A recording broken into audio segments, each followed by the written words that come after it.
來看韓國的三星集團成立以來是嚴格禁止員工成立工會，佮會分化使人勞工的組織，甚至會解散部門，辭掉員工來阻擋工會成立。一直到最近這幾檔李在鎔接班了後，在2020年，三星集團才正式宣布講要廢除80檔無工會經營的政策。今仔解破新聞，咱就要請吳欣帶咱來了解三星工會發展的過程。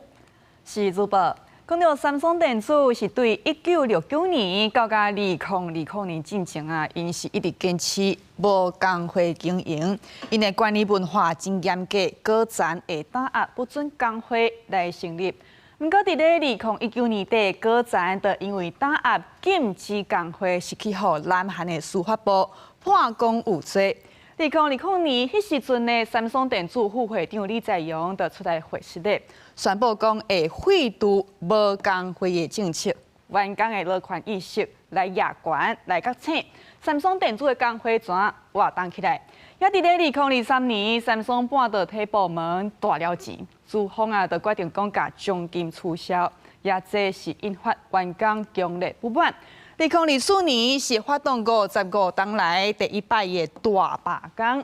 這個工會是要求講薪水甲獎金的制度要來調整，不過勞資利益的衝突是無完全解決。即馬 AI 是帶動記憶體大賺錢，別人到這個 SK 海力士早就已經甲這個上限來取消，獎金會當領代表差不多1500萬，也三星電子可能干那1/3。工會就要求資方要比照 SK 海力士來分享愈濟營業的利潤。不過談判破局，講要罷工18日，也上新的進展是講，在咧罷工進前幾點鐘，工會甲資方達成暫定協議，會來增加半導體部門的特別獎金。員工在咧食紅是有機會摕代表數百萬，甚至講是上千萬。罷工的危機暫時化解。以上就是今日解破新聞，咱甲時間交轉向主播。